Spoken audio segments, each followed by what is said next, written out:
दोस्तों सोचिए, अगर भारत की बनाई हुई चीप स्पेस मिशन से लेकर डिफेंस और गाड़ियों तक इस्तेमाल होने लगे तो कितना गर्व होगा। ये सपना अब हकीकत बन गया है।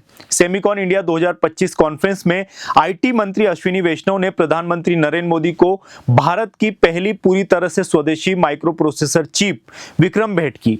पीएम ने इसे भारत का डिजिटल डायमंड कहा। नमस्कार दोस्तों, मैं पीयूष आप सभी का न्यूज टेक में एक बार फिर से स्वागत करता हूं। यह विक्रम 32 नाम की चिप है जिसका आधिकारिक नाम विक्रम 3201 है। इसे इसरो के विक्रम साराभाई स्पेस सेंटर और चंडीगढ़ की सेमीकंडक्टर लैब ने मिलकर बनाया है। खास बात यह है कि 32 bit processor space launch vehicles में यह काम करेगी जहां तापमान बहुत ज्यादा और रेडिएशन भी बहुत ज्यादा होती है।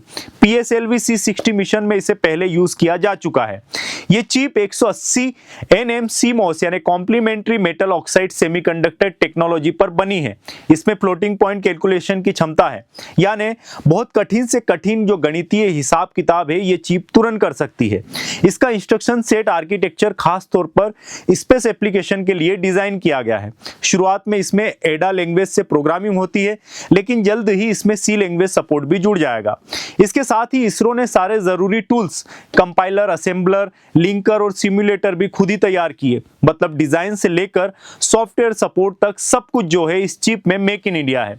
यही नहीं, इस साल मार्च में कल्पना 3201 नाम की एक और स्पेस ग्रेड चिप भी लॉन्च की गई थी। इस बार पीएम मोदी को जो स्मृति चिन्ह दिया गया उसमें सिर्फ विक्रम चिप ही नहीं थी, बल्कि IIT और NIT जैसे संस्थानों द्वारा बनाए गए 31 और प्रोटोटाइप भी शामिल थे। इससे साफ है कि भारत सिर्फ सरकारी एजेंसी पर नहीं बल्कि यूनिवर्सिटीज और स्टार्टअप्स के साथ मिलकर पूरा इकोसिस्टम बना रहा है। साथ ही हमें इस तरह के कार्य हर कॉलेज और यूनिवर्सिटीज में करना चाहिए, क्योंकि मौजूदा वक्त में सिर्फ बड़े कॉलेज और स्टूडेंट ही जो है इस तरह की रिसर्च कर पाते हैं। छोटी जगहों पर वो सुविधाएं और गाइडेंस नहीं है।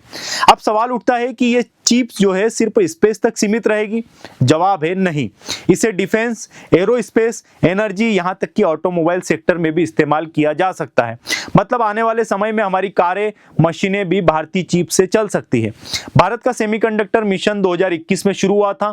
तब से लेकर अब तक 10 बड़े मैन्युफैक्चरिंग प्रोजेक्ट्स को मंजूरी मिल चुकी है, जिनकी कुल वैल्यू 1.6 लाख करोड़ रुपए से ज्यादा है। ये प्रोजेक्ट्स गुजरात, असम, उत्तर प्रदेश, पंजाब, उड़ीसा, आंध्र प्रदेश जैसे राज्यों में बन रहे हैं। गुजरात के सानन में तो OST पायलट लाइन शुरू भी हो चुकी है, जहां जल्द ही कंपनियां बड़े पैमाने पर चिप्स बनाना शुरू करेगी। भारत की डिमांड फिलहाल 45 से 50 बिलियन डॉलर की है और उम्मीद है कि 2030 तक ये 100 बिलियन डॉलर के पार जाएगी।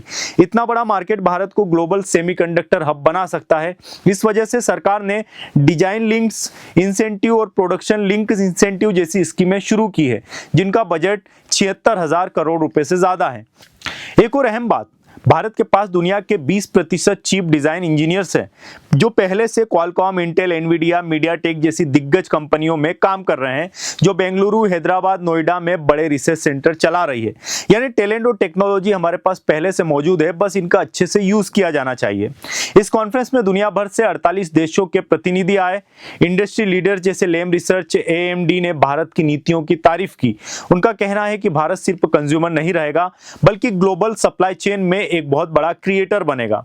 तो दोस्तों, विक्रम चिप सिर्फ एक माइक्रो प्रोसेसर चिप नहीं है, बल्कि ये भारत की आत्मनिर्भरता, टेक्नोलॉजी, ताकत और आने वाले कल की पहचान है।